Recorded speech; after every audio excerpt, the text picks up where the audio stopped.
Hello friends, నేను మీ నాగలక్ష్మిని. బొంబాయి రవ్వ హల్వాతో మీ ముందుకు వచ్చేసాను.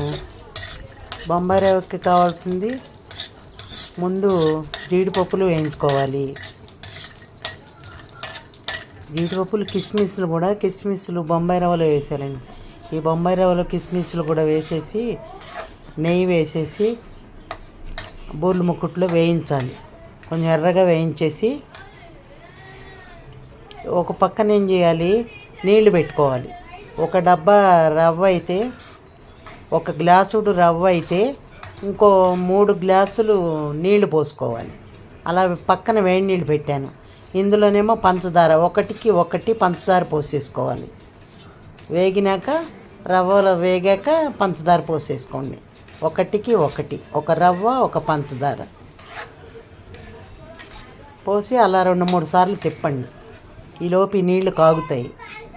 కాగాక ఇందులో పోసేసి ఇలా పోసేసేయటమే.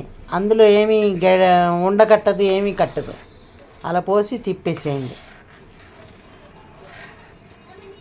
అలా తిప్పేసేయండి. అలాగా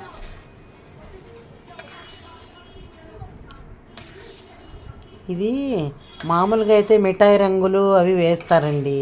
నేనేం చేశాను, పర్పుల్ కలర్ వేశాను.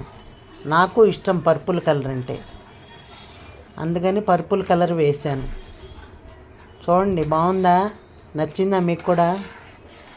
నచ్చితే లైక్ చేయండి. సబ్స్క్రైబ్ చేసుకొని వాళ్ళు ఉంటే చేసుకోండి. కామెంట్ చేయండి. మీకు నచ్చే ఉంటుంది, మీరు చేసుకుంటారని అనుకుంటున్నాను.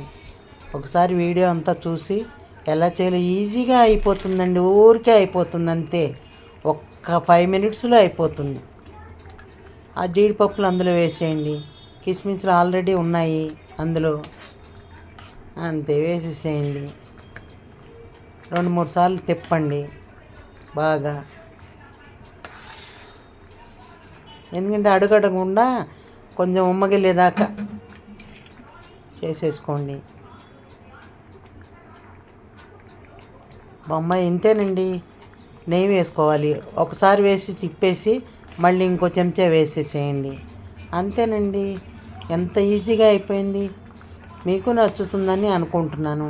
ట్రై చేయండి. అంతే, బొంబాయి రవ్వ హల్వా రెడీ అయిపోయింది. ఒక్కసారి చూడండి, ఎంత బాగుందండి. ఆ కలర్ చాలా నచ్చింది. మీకు నచ్చిందండి కలరు? ఎప్పుడు అదే కలర్ వేసుకుంటాం కదండి, మిఠాయి రంగే వేసుకుంటాం మనం. అలా కాకుండా ఇలా కూడా ట్రై చేసుకోండి. ఇలా కూడా బాగుంటుంది. నచ్చిందండి?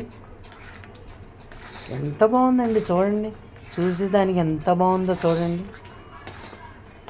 కలర్ఫుల్గా చాలా బాగుంది. కరెక్ట్గా సరిపోతుందండి. ఒకదానికి ఒక పంచదార, ఒక రవ్వకి ఒక పంచదార, అంతే రెడీ అయిపోయింది.